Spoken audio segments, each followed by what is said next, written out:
Hello നമസ്കാരം. നാളത്തെ എപ്പിസോഡിൻ്റെ സ്റ്റോറിയാണ് പറയാൻ പോകുന്നത് കേട്ടോ. നമ്മുടെ മഴതോര് മുംബൈയുടെ നാളത്തെ എപ്പിസോഡിൻ്റെ സ്റ്റോറിയാണ് പറയാൻ പോകുന്നത്. അപ്പോൾ എല്ലാവരും സ്റ്റോറി മുഴുവനായിട്ട് കേൾക്കുക, സപ്പോർട്ട് ചെയ്യുക, ലൈക്ക് ചെയ്തും ഹൈപ്പ് ചെയ്തൊക്കെ സപ്പോർട്ട് ചെയ്യുക കേട്ടോ. വീഡിയോ ലൈക്ക് ചെയ്തിട്ട് കാണാൻ ശ്രമിക്കുക. മഴതോര് മുംബൈ ഇഷ്ടപ്പെടുന്ന ആൾക്കാരാണെങ്കിൽ ഒന്ന് വീഡിയോ ലൈക്ക് ചെയ്തിട്ട് സ്റ്റോറി മുഴുവനായിട്ട് കേൾക്കുക കേട്ടോ. അങ്ങനെ വൈജയന്തി വീട്ടിൽ നിന്ന് ഇറങ്ങി പോയേക്കാണ്. കാരണം മറ്റൊന്നുമല്ല, മറ്റൊരു ഹോം നേഴ്സിനെ കണ്ടെത്തി കൊണ്ടുവരണം. അതിന് വേണ്ടിയിട്ട് കമലയുടെ സഹായം തേടിയിട്ടാണ് പോയേക്കുന്നത് കൊല്ലപ്പള്ളിയിലേക്ക്. കമലയാണെങ്കിൽ ഇതൊക്കെ കേട്ടിട്ട് കമലയ്ക്ക് ശരിക്കും ചിരിയാണ് വരുന്നത്. അലീനയ്ക്ക് പ്രൊമോഷൻ കൊടുത്തു എന്നുള്ള കാര്യങ്ങളൊക്കെ അറിഞ്ഞിട്ട്. പക്ഷേ വൈജയുടെ ഒരു സിറ്റുവേഷൻ വെച്ചിട്ട് നമുക്ക് നോക്കാം, എന്തെങ്കിലുമൊക്കെ ചെയ്യാം എന്നൊക്കെ പറയുന്നുണ്ട്. വൈജയ്ക്ക് കുടിക്കാൻ പോലും മര്യാദക്ക് ഒന്നും കഴിക്കാൻ പോലും കമല കൊടുക്കുന്നില്ല. ഭയങ്കര മടിയാണ് ഉണ്ടാക്കി കൊടുക്കാനൊക്കെ ആയിട്ട്. ഇവിടെ ഒന്നുമില്ല എന്നൊക്കെയാണ് പറയുന്നത്. പിന്നീട് കമല ആരൊക്കെയോ ഫോൺ ചെയ്യുന്നുണ്ട്. ഇങ്ങനെ ഒരു ഏജൻസി ഉണ്ടാവുമല്ലോ, ഇങ്ങനെ ഹോം നേഴ്സിനെയൊക്കെ വെച്ച് കൊടുക്കുന്ന ഏജൻസിയൊക്കെ ഫോൺ ചെയ്ത് അതിനെ അന്വേഷിക്കുകയൊക്കെ ചെയ്യുന്നുണ്ട്. അതേസമയം അലീനയോട് ഓരോ കാര്യങ്ങൾ ചോദിച്ച് മനസ്സിലാക്കുകയാണ് ബാലചന്ദ്രൻ. എന്താണെന്ന് വെച്ചിട്ടുണ്ടെങ്കിൽ അലീനയുടെ പാസ്റ്റ്, അലീനയുടെ കാര്യങ്ങളൊക്കെ ചോദിച്ച് മനസ്സിലാക്കുകയാണ്. അച്ഛനെയും അമ്മയും കാണണമെന്ന് ആഗ്രഹം തോന്നിയിട്ടില്ല എന്നൊക്കെ ചോദിക്കുന്ന സമയത്ത് അലീന പറയുന്നുണ്ട്, അതിലൊരാളെ ഞാൻ കണ്ടു എന്ന് പറയണം. അപ്പോൾ ആരെയാണ്, അച്ഛനെയാണോ അമ്മയാണോ കണ്ടതെന്ന് ചോദിക്കുമ്പോൾ വേണ്ട, അതൊന്നും പറയണ്ട, അതൊക്കെ എൻ്റെ ഉള്ളിൽ തന്നെ ഇരുന്നോട്ടെ, കാണണ്ടായിരുന്നു എന്ന് തോന്നിപ്പോയി. ബ്രിജിത്ത മമ്മിയെ പോലെ ഒരു മമ്മി ഈ ലോകത്ത് വേറെ ഉണ്ടാവത്തില്ല എന്നൊക്കെ പറയണം. അപ്പോൾ ബാലചന്ദ്രന് ശരിക്കും വിഷമം തോന്നുന്നുണ്ട് അലീനയുടെ അവസ്ഥയിൽ. കാരണം എന്താണെന്ന് വെച്ചാൽ സ്വന്തം അമ്മയുടെ അടുത്തേക്കാണ് വന്നേക്കുന്നത്. ആ അമ്മയ്ക്ക് അറിയില്ലെങ്കിൽ പോലും ആ അമ്മ അവളോട് കാണിക്കുന്ന ക്രൂരത എത്രത്തോളമാണെന്ന് ബാലചന്ദ്രൻ നേരിട്ട് കാണുകയാണ് ചെയ്യുന്നത്. അതാണ് അലീന ഉദ്ദേശിച്ചത് എന്നും ബാലചന്ദ്രന് മനസ്സിലാവുകയാണ്. അലീന ഇരുന്ന് ഇങ്ങനെ കരയുന്നത് കണ്ടപ്പോൾ മതി ഇനി ഇങ്ങനെ വിഷമിക്കേണ്ട, ഞാൻ ചോദിക്കല് നിർത്തി എന്ന് പറയണ ബാലചന്ദ്രൻ. എന്നിട്ട് അലീന ഭക്ഷണം കഴിക്കുന്നില്ലെന്ന് ചോദിച്ചപ്പോൾ ഇനി എനിക്ക് മതിയായി, എനിക്ക് കഴിക്കേണ്ട എന്ന് പറഞ്ഞപ്പോൾ അലീന നിർബന്ധിച്ച് ബാക്കി കൂടി കഞ്ഞി ബാലചന്ദ്രനെ കൊണ്ട് കുടിപ്പിക്കുന്നുണ്ട്. അങ്ങനെ അലീന താഴേക്ക് ചെല്ലുകയാണ്. ബാലചന്ദ്രൻ്റെ കഴിച്ചതിന് ശേഷം ആ പ്ലേറ്റും പാത്രങ്ങളൊക്കെ എടുത്തതിന് ശേഷം താഴേക്ക് പോവുകയാണ്. പിന്നീട് കാണിക്കുന്നത് മുത്തശ്ശിയുടെ അടുത്തേക്ക് ചെല്ലുകയാണ് അലീന. എന്നിട്ട് പറയുന്നുണ്ട്, ഇങ്ങനെ മാഡം പോയിട്ട് ഇതുവരെ വന്നില്ല മുത്തശ്ശി എന്നൊക്കെ പറയാണ് അലീന മുത്തശ്ശിയോട് കേട്ടോ.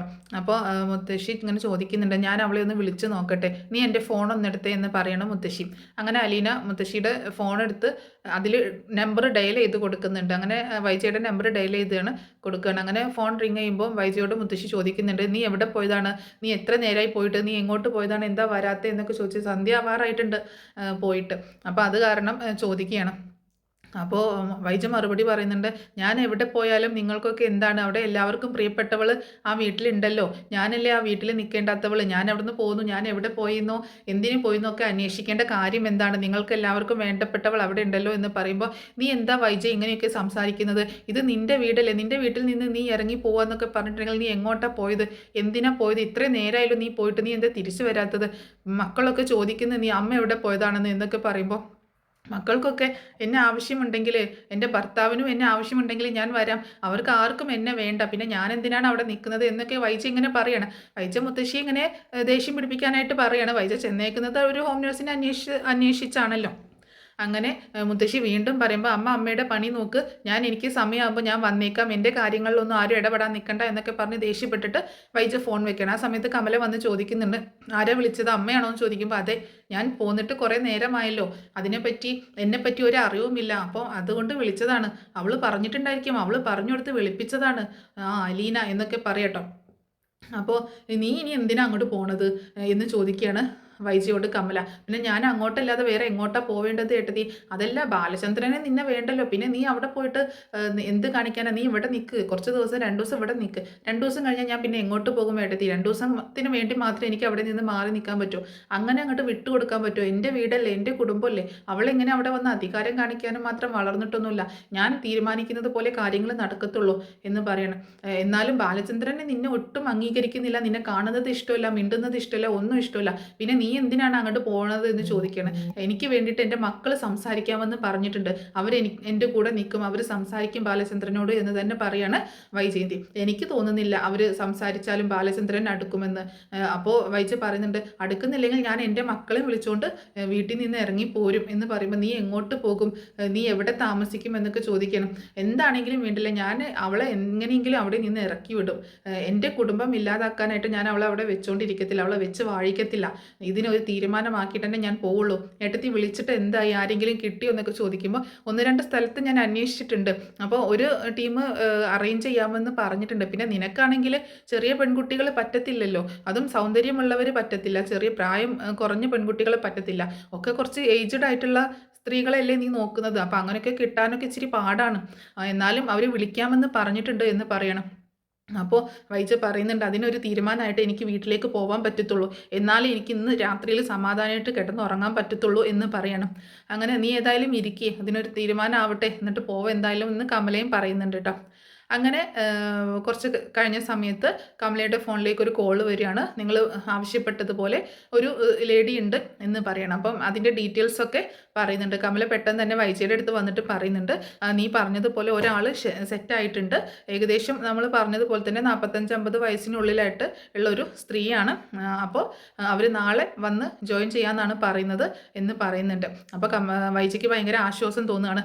എന്തായാലും വേണ്ടില്ല, ഇനി ആ പിഴച്ചവളെ ഞാൻ അവിടെ വെച്ച് വാഴിക്കത്തില്ല, നാളെ തന്നെ ഞാൻ അവളെ അവിടെ നിന്ന് ഇറക്കി വിടും. എന്നാൽ ശരി ഏട്ടത്തി, ഞാൻ പോവട്ടെ. ഇനിയിപ്പോൾ ഇത്രയും ലേറ്റായില്ല, ഇന്ന് നീ പോകണോ, ഇന്ന് നീ ഇവിടെ നിൽക്കുക എന്ന് പറയുമ്പോൾ ഇല്ല ഏട്ടത്തി, ഞാൻ പോവട്ടെ, എനിക്ക് ഇന്ന് പോവണം, എനിക്ക് ഇന്ന് സ്വസ്ഥമായിട്ടൊന്ന് കിടന്നുറങ്ങണം, നാളെ മുതൽ ആ പിശാചിൻ്റെ മുഖം കാണണ്ടല്ലോ എന്നുള്ള ഒരു സമാധാനത്തിൽ എനിക്ക് ഇന്ന് രാത്രി ഒന്ന് കിടന്നു ഉറങ്ങണം എന്ന് പറഞ്ഞിട്ട് വൈജ അവിടെ നിന്ന് പോവാണ്. അതേസമയം വൈജയുമായിട്ട് ഫോൺ ചെയ്തതിന് ശേഷം മുത്തശ്ശി ഇങ്ങനെ സ്വയം ഇങ്ങനെ പറയുന്നുണ്ട്. അലീനയും അവിടെ തന്നെ നിൽക്കുന്നുണ്ട്. ഇങ്ങനെ പറയാണ്, അവള് ഒന്നും പറയുന്നില്ല, എവിടെയാണെന്നൊന്നും പറയുന്നില്ല, എനിക്ക് തോന്നുന്നത് അവൾ കമലയുടെ അടുത്തേക്ക് പോയിട്ടുണ്ട് എന്നാണ്. അവിടെ അങ്ങനെ സംസാരം കേട്ടതുപോലെ എനിക്ക് തോന്നി. കമലയുടെ അടുത്തേക്കാണ് അവൾ പോയിട്ടുള്ളത് എങ്കിൽ കമലയുള്ള കുത്തിത്തിരിപ്പ് മുഴുവൻ ഉണ്ടാക്കും. ഇനി എന്തൊക്കെയോ വിഷം അവളുടെ ഉള്ളിൽ കൂടുതലായിട്ട് കുത്തി കയറ്റുകയും ചെയ്യും കമല.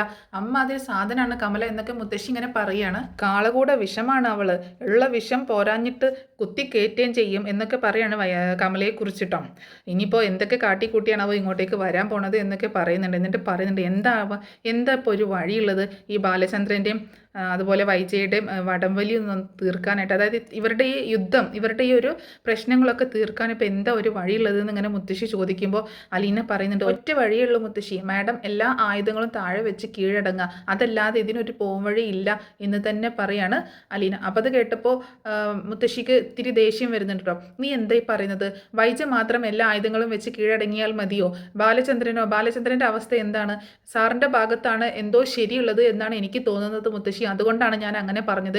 ഇത്രയും നാൾ ഞാൻ ഇവിടെ താമസിച്ചതിൽ നിന്ന് എനിക്ക് മനസ്സിലായിട്ടുള്ളത് മുത്തശ്ശിയുടെ മോളാണ് തെറ്റ്, എന്തൊക്കെയോ തെറ്റുകൾ മുത്തശ്ശിയുടെ മോളുടെ ഭാഗത്തുണ്ട്, അതും കൂടാഞ്ഞ് പെരുമാറ്റോ എല്ലാ കാര്യങ്ങളും മുത്തശ്ശിയുടെ മോളുടെ ഭാഗത്താണ് തെറ്റ്, സാറിൻ്റെ ഭാഗത്ത് ഒരു തെറ്റും ഞാൻ ഇതുവരെയും കണ്ടിട്ടില്ല, സാറ് മുകളിലെ റൂമിലേക്ക് താമസം മാറ്റിയത് മാത്രമാണ് ഞാൻ കാണുന്ന ഒരു തെറ്റ്, അതല്ലാതെ വേറെ ഒന്നും ഞാൻ കാണുന്നില്ല, അതിനും സാറിൻ്റെതായിട്ടുള്ള ന്യായങ്ങൾ ഉണ്ടായിരിക്കും എന്ന് പറയണം. അപ്പോൾ മുത്തശ്ശിക്ക്, നീ ഏത് സമയം അവനെ സപ്പോർട്ട് ചെയ്യുന്നത് എന്തിനാണ് എന്ന് ചോദിക്കുമ്പോൾ, എനിക്ക് ശമ്പളം തരുന്നത് കൊണ്ട് മാത്രമല്ല ഞാൻ ബാലചന്ദ്രൻ സാറിനെ സപ്പോർട്ട് ചെയ്യുന്നത്, ന്യായം ബാലചന്ദ്രൻ സാറിൻ്റെ അടുത്തായതുകൊണ്ടാണ് ഞാൻ സപ്പോർട്ട് ചെയ്യുന്നത് എന്ന് പറയണേ. ശരിയായിരിക്കും നീ പറയുന്നത്, പക്ഷേ എല്ലാവരും കൂടെ അവളെ ഇങ്ങനെ ഒറ്റപ്പെടുത്തുമ്പോൾ അവൾക്കും വാശി കയറുകയല്ലേ ചെയ്യുന്നത് എന്ന് പറയാണ് മുത്തശ്ശി. ഇനി എന്തൊക്കെ കാണാൻ കിടക്കുന്നു എന്ന് മുത്തശ്ശി ഇങ്ങനെ സ്വയം ഇങ്ങനെ പറയുന്നുണ്ട്. പിന്നീട് കാണിക്കുന്നത് വൈജ വീട്ടിലേക്ക് തിരിച്ചെത്തുന്ന കേട്ടോ. വൈജ വീട്ടിലേക്ക് എത്തുന്ന സമയത്ത് കിച്ചണിൻ്റെ ഭാഗത്തേക്ക് നോക്കുമ്പോൾ അലീന അവിടെ കിച്ചണിൽ ഇങ്ങനെ ജോലി ചെയ്യുന്നത് കാണുകയാണ്. അങ്ങനെ നേരെ അലീനയുടെ അടുത്തേക്ക് ചെല്ലുന്നുണ്ട് കേട്ടോ. അപ്പോൾ അലീന കാണുകയാണ് വൈജ വന്നത്. അപ്പോൾ അലീന ഒന്നും മിണ്ടുന്നൊന്നുമില്ല, വൈജയെ ഇങ്ങനെ ഒന്ന് നോക്കിക്കൊണ്ട് തൻ്റെ ജോലി തുടർന്ന് ചെയ്തുകൊണ്ടിരിക്കുകയാണ്. അപ്പോൾ വൈജ പറയുന്നുണ്ട്, തീർന്നടി നിൻ്റെ ഇവിടുത്തെ സുഖവാസം, നിന്നെ നാളെ തന്നെ ഞാൻ ഇവിടെ നിന്ന് കെട്ടിക്കും, നിൻ്റെ സാധനങ്ങളൊക്കെ കൊണ്ടുപോകാനുള്ളതൊക്കെ എടുത്തു വെച്ചോ, തരാനുള്ള കാശിൻ്റെ കണക്കൊന്നും ഇനിയില്ലല്ലോ, കൂടുതൽ കെട്ടുകണക്കിന് കാശ് ബാലചന്ദ്രൻ അക്കൗണ്ടിൽ ഇട്ട് തന്നേക്കല്ലേ, അതുകൊണ്ട് ഇനി അതിൻ്റെ കണക്കും കാര്യങ്ങളൊന്നും നോക്കണ്ട, നിൻ്റെ സാധനങ്ങളൊക്കെ എടുത്തു വെച്ച് പാക്ക് ചെയ്ത് വെച്ചോ, നാളെ രാവിലെ തന്നെ ഇവിടെ നിന്ന് വിട്ടു പൊക്കോളണം എന്ന് പറയാണ് വൈജയന്തിയും. അപ്പോൾ അലീന ഇങ്ങനെ ആകെ അതിശയിച്ച് അന്തം വിട്ട് ഇങ്ങനെ നിൽക്കട്ടോ. ഇപ്പോൾ എന്താ ഇപ്പം ഇങ്ങനെ പെട്ടെന്ന് ഇങ്ങനെ വന്ന് പറയുന്നത്, അപ്പോൾ എന്തോ ഒരു കാര്യം സംഭവിച്ചിട്ടുണ്ട് എന്നുള്ളത് അലീനയ്ക്ക് മനസ്സിലാവുകയാണ്. അലീനയാണെങ്കിൽ അതൊന്നും മൈൻഡ് ചെയ്യാതെ തന്നെ ജോലികൾ അങ്ങനെ ചെയ്തുകൊണ്ടിരിക്കുകയാണ്. വൈജ പറയുന്ന കാര്യങ്ങളൊന്നും അങ്ങോട്ട് വല്ലാണ്ട് ചെവി കൊള്ളുന്നില്ല. വൈജയ്ക്ക് അതോടി കണ്ടപ്പോൾ ഭയങ്കര ദേഷ്യം വരികയാണ്. നിന്നോടല്ലേ ഞാൻ പറയുന്നത്, നീ കേൾക്കുന്നില്ലേ എന്ന് ചോദിക്കുമ്പോൾ, എനിക്ക് ചെവിക്ക് യാതൊരു കുഴപ്പമില്ല, മാഡം പറഞ്ഞോ, ഞാൻ കേൾക്കുന്നുണ്ട് എന്ന് പറയണം. നിന്നോടാണ് പറഞ്ഞത് നാളെ മുതൽ നിനക്ക് ഇവിടെ ജോലിയില്ല, നാളെ നീ ഇവിടെ നിന്ന് പൊക്കോളണം എന്ന് പറയുമ്പോൾ ഞാൻ കേട്ടു എന്ന് പറയണം. എന്നിട്ട് പിന്നെ നീ എന്താ ഒരു റിപ്ലൈയും തരാത്തത്? എനിക്ക് അതിന് റിപ്ലൈ തരേണ്ട ആവശ്യമുണ്ടെന്ന് തോന്നിയില്ല. അതെന്താ അങ്ങനെയും ചോദിച്ചപ്പോൾ എന്നെ ഇവിടെ ജോലിക്ക് വെച്ചത് ബാലചന്ദ്രൻ സാറാണ്. അതുകൊണ്ട് എനിക്ക് സാറ് പറഞ്ഞാലേ പോകാൻ പറ്റത്തുള്ളൂ എന്ന് പറയണം. സാറും പറയും എല്ലാവരും പറയും നാളെ നീ ഇവിടെ നിന്ന് പോകാൻ റെഡി ആയിക്കോ എന്ന് പറയണം. അതിന് വേണ്ട കാര്യങ്ങളൊക്കെ ചെയ്തു വെച്ചിട്ടാണ് ഞാൻ വന്നിട്ടുള്ളത് എന്ന് പറഞ്ഞിട്ട് വൈജ അവിടെ നിന്ന് ദേഷ്യപ്പെട്ടുകൊണ്ട് പോകുന്നുണ്ട്. അപ്പോൾ അലീന ഇങ്ങനെ ആലോചിച്ച് നിൽക്കണം എന്തായിരിക്കും സംഭവം, എന്തായിരിക്കാം ഇങ്ങനെ നാളെ സംഭവിക്കാൻ പോണത് എന്നിങ്ങനെ ആലോചിച്ച് നിൽക്കുക കേട്ടോ. അങ്ങനെ പിന്നെ വൈജ പോയതിന് ശേഷം അലീന ജോലിയൊക്കെ തീർത്ത് മുത്തശ്ശിയുടെ അടുത്തേക്ക് വരുന്നുണ്ട് കിടക്കാൻ നേരത്ത്. ആ സമയത്ത് പറയുന്നുണ്ട് മാഡം വന്നു എന്ന് അലീന ഇങ്ങനെ പറയണം. വന്നു എന്നിട്ട് എന്താ പറഞ്ഞത്? എന്നോട് നാളെ രാവിലെ തന്നെ ഇവിടെ നിന്ന് പോവാൻ പറഞ്ഞു എന്ന് പറയണം.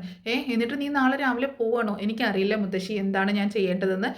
മാഡം പറയുന്നു ഇവിടെ നിന്ന് പോവാൻ, സാറ് പറയുന്നു പോവേണ്ടെന്ന്. ഞാൻ എന്ത് ചെയ്യണം? നാളെ രാവിലെ തന്നെ പൊക്കോ എന്നാണ് പറഞ്ഞിരിക്കുന്നത്. മാഡം എന്തോ മനസ്സിൽ കണ്ടിട്ടുണ്ട്, എന്തോ ഒരു കാര്യം ഒപ്പിച്ച് വെച്ചിട്ടാണ് മാഡം വന്നിട്ടുള്ളത്. മുഖത്ത് നല്ലൊരു ദൃഢനിശ്ചയമൊക്കെ ഉണ്ടായിരുന്നു. നാളെ എന്തായാലും എന്നെ ഇവിടെ നിന്ന് പറഞ്ഞയക്കാൻ തീരുമാനിച്ചുറപ്പിച്ചിട്ട് തന്നെയാണ് വന്നേക്കുന്നത്. എന്താണെങ്കിലും നാളെ നേരം വെളുത്താൽ അറിയാനായിട്ട് പറ്റും എന്ന് പറയാണ്. അങ്ങനെ പിന്നെ അവർ കിടക്കുകയാണ്. പിന്നീട് കാണിക്കുന്നത് പിറ്റേ ദിവസം കേട്ടോ. പിറ്റേ ദിവസം രാവിലെ വൈജ ജോലിക്ക് പോകാനൊക്കെ റെഡി ആയിട്ട് ഇങ്ങനെ നിൽക്കുകയാണ്. ആ സമയത്ത് അലീന മുത്തശ്ശിയുടെ അടുത്ത് ഭക്ഷണമൊക്കെ കൊടുത്തുകൊണ്ട് നിൽക്കുകയാണ്. അങ്ങനെ ആ സമയത്താണ് കുറച്ച് പ്രായമുള്ളൊരു സ്ത്രീ ആ വീട്ടിലേക്ക് വരുന്നത്. അപ്പോൾ പുതിയതായിട്ട് വൈജയും കമലയും കൂടി കണ്ടെത്തിയൊരു ഹോം നേഴ്സാണ് കേട്ടോ. അപ്പോൾ ആ സ്ത്രീ അങ്ങോട്ടേക്ക് വരുന്നുണ്ട്. അവർ കോളിംഗ് ബെൽ അടിക്കുന്ന സമയത്ത് വൈജയന്തി തന്നെയാണ് പോയി ഡോറ് തുറന്നു കൊടുക്കുന്നതൊക്കെ കിട്ടാൻ. അപ്പോൾ വൈജയന്തിയോട് പറയുന്നുണ്ട് ഇന്നലെ വിളിച്ച് സെറ്റാക്കിയിരുന്നല്ലോ, അവിടുന്ന് വന്നതാണ്, അപ്പോൾ ആ ഏജൻസിയിൽ നിന്ന് വന്നതാണെന്നൊക്കെ പറയുന്നുണ്ട്. ആ കയറി വാ എന്ന് പറയണ് വൈജ. അങ്ങനെ പേരെന്താ കാര്യങ്ങളൊക്കെ ഡീറ്റെയിൽസ് ഒക്കെ ചോദിക്കുന്നുണ്ട്. അപ്പോൾ ഇവിടുത്തെ കാര്യങ്ങളൊക്കെ എന്തൊക്കെ ചെയ്യേണ്ടതെന്നൊക്കെ ഞാൻ പറഞ്ഞു തരാം, കൂടെ വാ. ഇവിടെ വയ്യാതെ കിടക്കുന്ന ഒരു അമ്മയുണ്ട്, എൻ്റെ അമ്മയുണ്ട്, എൻ്റെ ഹസ്ബൻഡും ഉണ്ട്, അപ്പോൾ അവരുടെ കാര്യങ്ങളൊക്കെ നോക്കണം, വീട്ടിലെ ജോലികളും ചെയ്യണം എന്നുള്ള കാര്യങ്ങളൊക്കെ ഇങ്ങനെ പറയാണ്. അങ്ങനെ കൂട്ടിക്കൊണ്ട് ചെല്ലുന്നുണ്ട് കേട്ടോ. അപ്പോൾ മുത്തശ്ശിയുടെ അടുത്തേക്ക് അങ്ങോട്ട് ചെല്ലുകയാണ്. അപ്പോൾ വൈജ നേരെ കയറി ചെല്ലുന്നുണ്ട് മുത്തശ്ശിയുടെ അടുത്തേക്ക്. ആ സമയത്ത് അലീന മുത്തശ്ശിക്ക് ഭക്ഷണം ഒക്കെ എടുത്ത് കൊടുക്കുന്ന സമയമായിരുന്നു. ഭക്ഷണം കഴിച്ചുകൊണ്ടിരിക്കുകയായിരുന്നു. അതൊക്കെ കഴിച്ച് കഴിഞ്ഞതിന് ശേഷം അലീന അതൊക്കെ വാങ്ങിച്ച് പ്ലേറ്റൊക്കെ മാറ്റി വെച്ച് കൈയൊക്കെ തുടച്ചു കൊടുത്ത് അവിടെ ഇങ്ങനെ നിൽക്കുന്ന സമയത്താണ് വൈജ റൂമിലേക്ക് കയറി ചെല്ലുന്നത്. അലീനയെ വളരെ രൂക്ഷമായിക്കൊണ്ട് നോക്കുകയാണ്. എന്നിട്ട് മുത്തശ്ശിയോട് പറയുന്നുണ്ട് അമ്മേ ഇവളെ ഞാൻ ഇന്ന് ഇവിടെ നിന്ന് പറഞ്ഞയക്കുകയാണ് എന്ന് പറയട്ടോ.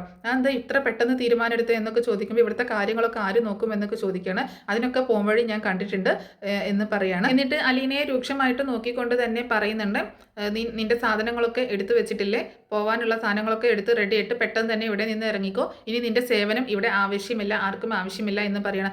അപ്പോൾ മുത്തശ്ശി ചോദിക്കുന്നുണ്ട് വൈജ നീ എന്തൊക്കെയാണ് പറയുന്നത്? അവൾ പോയി കഴിഞ്ഞാൽ ഇവിടുത്തെ കാര്യങ്ങൾ എങ്ങനെയാണ്, എന്നെ ആര് നോക്കും, ബാലനെ ആര് നോക്കും എന്നൊക്കെ ചോദിക്കുമ്പോൾ അതിനൊക്കെയുള്ള വഴി ഞാൻ കണ്ടിട്ടുണ്ടെന്ന് ഞാൻ അമ്മയോട് പറഞ്ഞില്ലേ എന്ന് പറയണം. എന്നിട്ട് പുറത്ത് നിൽക്കുന്ന ആ സ്ത്രീ അകത്തേക്ക് വിളിക്കുന്നുണ്ട്. ഇതാരാ എന്ന് മുത്തശ്ശി ചോദിക്കുമ്പോൾ ഇതാണ് പുതിയ ഹോം നേഴ്സ്, അമ്മയെ നോക്കാൻ വന്ന പുതിയ ഹോം നേഴ്സ്, ബാലചന്ദ്രൻ്റെ കാര്യങ്ങളും നോക്കിക്കോളും, പിന്നെ ഞാനുണ്ടല്ലോ ബാലചന്ദ്രൻ്റെ കാര്യങ്ങൾ നോക്കാൻ എന്ന് പറയണം. അപ്പോൾ മുത്തശ്ശി പറയുന്നുണ്ട് ഇതിനെ എവിടുന്ന് സംഘടിപ്പിച്ചു എന്നൊക്കെ ചോദിക്കുമ്പോൾ അലീനയാണെങ്കിൽ ആകെ അങ്ങനെ അതിശയിച്ച് നിൽക്കട്ടെ, പുതിയതായിട്ട് ഒരു ഹോം നേഴ്സിനെ കൊണ്ടുവന്ന ഇതൊക്കെ കണ്ടിട്ട്. അപ്പം അതൊക്കെ ഞാൻ സംഘടിപ്പിച്ചു, ഇവിടെ ഹോം നേഴ്സിന് പഞ്ഞൊന്നുമില്ല, ഇവിടെ ഹോം നേഴ്സിനെ കിട്ടാഞ്ഞിട്ട് അല്ലേ അച്ഛൻ ദൂരത്ത് പോയിട്ട് തിരുവനന്തപുരത്ത് പോയിട്ട് ഒരു ഹോം നേഴ്സിനൊക്കെ സംഘടിപ്പിച്ച് കൊണ്ടുവന്നത്. എന്നിട്ട് ഇവിടെ എന്തൊക്കെയാണ് സംഭവിച്ചത് ഞാൻ കൂടുതലൊന്നും പറയുന്നില്ല, ഇന്ന് മുതൽ ഇവരാണ് അമ്മയുടെ കാര്യങ്ങളൊക്കെ നോക്കുന്നത് എന്ന് പറയണം. അപ്പോൾ മുത്തശ്ശി പറയുന്നുണ്ട് ബാലചന്ദ്രനോടൊന്ന് ചോദിച്ചിട്ട് മതിയായിരുന്നല്ലോ, നീ ഒറ്റയ്ക്ക് ഇങ്ങനെ തീരുമാനം എടുക്കണ്ടായിരുന്നു എന്ന് പറയുമ്പോൾ ഇത് എൻ്റെ വീടല്ലേ, ഈ വീട്ടിൽ എനിക്കൊരു സ്വാതന്ത്ര്യമില്ലേ, ഒരു തീരുമാനം എടുക്കാൻ ഒരു കാര്യം ചെയ്യാൻ ഒരു സ്വാതന്ത്ര്യമില്ലേ എന്നൊക്കെ ചോദിക്കുക കേട്ടോ. അപ്പോൾ അങ്ങനെ മുത്തശ്ശി പറയുന്നുണ്ട് എന്നാലും നിനക്ക് അവനോടൊന്ന് പറയാമായിരുന്നു എന്നൊക്കെ പറയുമ്പോൾ അതിൻ്റെ ഒന്നും ആവശ്യമില്ല, ഞാനാണ് ഇവിടെ തീരുമാനം എടുക്കുന്നത്, ഇവിടെ ഇനി ഇവളുടെ സേവനം ഇവിടെ ആവശ്യമില്ല, ഇവളോട് ഇവിടുന്ന് പോകാൻ പറ എന്നൊക്കെ പറയാണ് വൈജയന്തി. ആ സമയത്താണ് ബാലചന്ദ്രൻ അലീനയെ വിളിക്കാനുള്ള ആ കോളിംഗ് ബെല്ല് അടിക്കുന്നത് കേട്ടോ. അപ്പോൾ ആ കോളിംഗ് ബെല്ല് ഇങ്ങനെ കേൾക്കുമ്പോൾ അലീന അങ്ങോട്ടേക്ക് പോകാനായിട്ട് നിൽക്കുമ്പോൾ വേണ്ട നീ പോവേണ്ട ഞാൻ പൊക്കോളാം എന്ന് പറയണം. അപ്പോൾ മുത്തശ്ശി അങ്ങനെ ആകെ വല്ലാതെ നോക്കുകയാണ് അലീന. എന്നിട്ട് പറയുന്നുണ്ട് മുത്തശ്ശി സാറ് പ്രശ്നം ഉണ്ടാക്കുമെന്ന് പറയുമ്പോൾ ഇനി പ്രശ്നം ഉണ്ടാക്കാനായിട്ട് സാറ് നിന്നെ കാണില്ലല്ലോ, നീ ഇനി മുകളിലേക്ക് പോവേണ്ട, നീ ആരോടും പറയാനും നിൽക്കേണ്ട, നീ ഇവിടെ നിന്ന് ഇറങ്ങി പൊക്കോ എന്ന് പറയുമ്പോൾ അലീന പറയുന്നുണ്ട് എനിക്ക് അതിന് പറ്റില്ല, ഞാൻ പോകുന്നുണ്ടെങ്കിൽ സാർ എന്നോട് പറയണം, സാർ എന്നെ പറഞ്ഞേക്കുമ്പോൾ മാത്രമേ ഞാൻ പോകുള്ളൂ, അല്ലെങ്കിൽ എനിക്ക് സാറിനോട് പറഞ്ഞിട്ട് സാർ എനിക്ക് അനുവാദം തരണം എന്ന് തന്നെ പറയണം, ഞാൻ ശരിയാക്കി തരാം എന്ന് പറഞ്ഞിട്ട് വൈജയന്തി നേരെ മുകളിലേക്ക് ചെല്ലുക കേട്ടോ. അപ്പോൾ മുകളിലേക്ക് ചെല്ലുന്ന സമയത്ത് വൈജയന്തിയെ കണ്ട സമയത്ത് ബാലചന്ദ്രനാകെ ദേഷ്യപ്പെട്ടുകൊണ്ട് ഇങ്ങനെ നിൽക്കുകയാണ്. നിന്നെ ആരാ വിളിച്ചത്, നീ എന്തിനാ ഇങ്ങോട്ട് വന്നതെന്ന് ചോദിക്കുമ്പോൾ ഇനി ഞാനാണ് ഇങ്ങോട്ടേക്ക് വരുന്നത്, ഇവിടെ വേറെ ആരുമില്ല ഇങ്ങോട്ടേക്ക് വരാൻ എന്ന് പറയുമ്പോൾ അലീന എവിടെ, അലീനയെ വിളിക്കുമെന്ന് പറയണം. അപ്പോൾ അലീന ഇനി ഇവിടെ ഇല്ല, അലീനയുടെ ജോലി ഇവിടെ തീർന്നു, അവളുടെ സേവനം ഇവിടെ അവസാനിപ്പിച്ചു, അവൾ ഇവിടെ നിന്ന് പോവുകയാണ് എന്ന് പറയുമ്പോൾ അത് തീരുമാനിക്കാൻ നീ ആരാടി എന്ന് ചോദിക്കാട്ടോ. ഞാൻ ആരാണെന്ന് ബാലചന്ദ്രന് ഇതുവരെ മനസ്സിലായില്ലെന്ന് ചോദിക്കുമ്പോൾ നീ ആരാണെന്നൊക്കെ എനിക്ക് നന്നായിട്ട് മനസ്സിലായിട്ടുണ്ട്, ഇനി അതിൽ കൂടുതലൊന്നും എനിക്ക് മനസ്സിലാക്കേണ്ട ആവശ്യമില്ല, നീ ആരാണെന്നും അലീന ആരാണെന്നും ഞാൻ ആരാണെന്നും ഒക്കെ എനിക്ക് നന്നായിട്ട് അറിയാവുന്നത് കൊണ്ട് ഇനി കൂടുതലൊന്നും മനസ്സിലാക്കേണ്ട ആവശ്യമില്ല, എനിക്ക് അലീനയെ വിളിക്കുക, അലീന ഇവിടെ വേണം എന്ന് പറയും. അലീന ഇനി ഇവിടെ ഇല്ല, അലീന ഇവിടെ നിന്ന് പോവുകയാണ്, ഇനി ഇവിടെ അലീന നിൽക്കുന്നില്ല, പുതിയ ഹോം നേഴ്സിനെ വെച്ചിട്ടുണ്ട്, ഇനി അവരാണ് അമ്മയുടെ കാര്യങ്ങളൊക്കെ നോക്കുന്നത് എന്നൊക്കെ പറയുമ്പോൾ നിന്നോട് ആര് പറഞ്ഞിട്ട് ഇവിടെ പുതിയ ഹോം നേഴ്സിനെ വെക്കാൻ, ഇവിടെ അലീന മതി, വേറെ ആരെയും വെക്കണ്ട എന്നൊക്കെ പറഞ്ഞ് ഷൗട്ട് ചെയ്തുകൊണ്ടിരിക്കുകയാണ് ബാലചന്ദ്രൻ. അപ്പോൾ വൈജയന്തി ആണെങ്കിൽ ഇങ്ങനെ ദേഷ്യപ്പെട്ടുകൊണ്ട് സംസാരിക്കുന്നത്, ബാലചന്ദ്രൻ എന്തിനാ ഇത്ര വാശി പിടിക്കുന്നത്, അലീനയെ തന്നെ വേണമെന്ന്, ഇത് ഞാൻ അനുവദിച്ച് തരത്തില്ല എന്നൊക്കെ പറഞ്ഞിട്ട് ഭയങ്കരമായിട്ട് ഇങ്ങനെ ദേഷ്യപ്പെട്ടുകൊണ്ട് സംസാരിക്കുമ്പോൾ ബാലചന്ദ്രൻ പറയുന്നുണ്ട്, എന്നോട് നീ വല്ലാണ്ട് ദേഷ്യപ്പെട്ടും തർക്കിച്ചും സംസാരിക്കാൻ വരണ്ട, നിനക്ക് അത്രയ്ക്ക് നിന്റെ ദേഷ്യം തീർക്കണം, വാശി തീർക്കണം എന്നുണ്ടെങ്കിലേ കൊല്ലപ്പള്ളിയിൽ നിന്ന് പോയിട്ട് ഒരു വാഴ വെട്ടിക്കൊണ്ടുവന്ന് ആ വർക്ക് ഏരിയയിൽ അടുക്കളയിൽ തൂക്കിയിട്, എന്നിട്ട് നീ നിന്റെ ദേഷ്യം തീർക്ക്, എൻ്റെ അടുത്തോട്ട് നിന്റെ ദേഷ്യം തീർക്കാനായിട്ട് നീ വരണ്ട, അലീന ഇവിടെ നിന്ന് പറഞ്ഞേക്കാൻ ഞാൻ സമ്മതിക്കത്തില്ല, അലീന ഇവിടെ നിന്ന് പോവില്ല, ഞാൻ അനുവാദം കൊടുക്കാതെ അലീന ഇവിടെ നിന്ന് പോവത്തില്ല എന്ന് തന്നെ പറയണം, അതെനിക്കൊന്ന് കാണണമല്ലോ, അലീന ഞാൻ ഇവിടെ നിന്ന് ഇറക്കി വിടുന്നെ ചെയ്യും എന്ന് പറയുമ്പോൾ നീ വെറുതെ എൻ്റെ കയ്യിൽ നിന്ന് വാങ്ങിക്കാൻ നിൽക്കേണ്ട, അലീന ഈ വീടിൻ്റെ പടി ഇറങ്ങുന്ന ആ നിമിഷം ഞാനും ഈ വീടിൻ്റെ പടി ഇറങ്ങും എന്ന് ബാലചന്ദ്രൻ പറയണം. അത് കേട്ടതും വൈജ ആൾക്ക് ഷോക്കാവട്ടോ, വൈജയ്ക്ക് എന്തോ ഇനി എന്താ പറയാൻ എന്നുള്ള ഒരു ഇത് കിട്ടുന്നില്ല. അപ്പോൾ ബാലചന്ദ്രൻ എന്തൊക്കെ മണ്ടത്തരങ്ങളായി പറയുന്നത്, ബാലചന്ദ്രൻ ഇവിടെ നിന്ന് പടി ഇറങ്ങുന്നു, അതെ ഞാൻ അലീനയുടെ കൂടെ ഈ വീട്ടിൽ നിന്ന് ഇറങ്ങിപ്പോകും, അലീനയെ നീ ഇവിടെ നിന്ന് ഇറക്കി വിട്ട് കഴിഞ്ഞാൽ ആ നിമിഷം അലീനയുടെ കൂടെ ഞാൻ ഇവിടെ നിന്ന് ഇറങ്ങും, ഞങ്ങൾ രണ്ടുപേരും വേറെ എവിടെയെങ്കിലും പോയി താമസിക്കും എന്ന് പറയണം. അത് കേട്ടപ്പോൾ വൈജന്തിക്ക് ഭയങ്കര ദേഷ്യം വരികയാണ്, ഇനി എന്ത് പറയണമെന്ന് അറിയാതെ നിൽക്കുമ്പോൾ നീ മര്യാദക്ക് ഇവിടെ നിന്ന് പൊക്കോ, എനിക്ക് അലീന ഇവിടെ എത്തണം എന്ന് പറഞ്ഞിട്ട് ബാലചന്ദ്രൻ ഇങ്ങനെ തുരുതുരാ ബെല്ലടിച്ചുകൊണ്ടിരിക്കുകയാണ്. പെട്ടെന്ന് അലീന വേഗം മുകളിലേക്ക് കയറി ചെല്ലുന്നുണ്ട്. അങ്ങനെ കയറി ചെല്ലുന്ന സമയത്ത് അലീനയോട് ചോദിക്കുന്നുണ്ട് ബാലചന്ദ്രൻ, നീ ഇന്ന് ഇവിടെ നിന്ന് പോവുകയാണോ എന്ന് ചോദിക്കുമ്പോൾ അത് സാർ മാഡം പുതിയൊരു ഹോം നേഴ്സിനെ കൊണ്ടുവന്നു എന്നോട് പോകാൻ പറഞ്ഞു എന്ന് പറയണം. ഇവിടെ ഏത് ഹോം നേഴ്സ് വന്നാലും ആര് വന്നാലും നീ ഇവിടെ നിന്ന് പോകുന്നില്ല, ഇവിടെ വേറെ ആരെയും അപ്പോയിൻറ്റ് ചെയ്യുന്നുമില്ല, അപ്പോയിൻറ്റ് ചെയ്യണമെന്നുണ്ടെങ്കിൽ അവർ കിച്ചണിൽ ഡ്യൂട്ടി ആയിട്ട് അടുക്കള ജോലിക്ക് വേണമെങ്കിൽ ആരെങ്കിലും വെച്ചോട്ടെ, പക്ഷേ ഇവിടെ അമ്മയുടെ കാര്യങ്ങളും എൻ്റെ കാര്യങ്ങളും നോക്കാൻ നീ ഇവിടെ തന്നെ വേണം, നീ ഇവിടെ നിന്ന് പോവുകയാണെങ്കിൽ ആ നിമിഷം ഞാൻ ഇവിടെ നിന്ന് ഇറങ്ങുമെന്ന് ഞാൻ നിന്നോട് പറഞ്ഞിരുന്നു, അതുകൊണ്ട് നീ ഇവിടെ നിന്ന് പോവരുത് എന്ന് തന്നെ പറയാണ് ബാലചന്ദ്രൻ.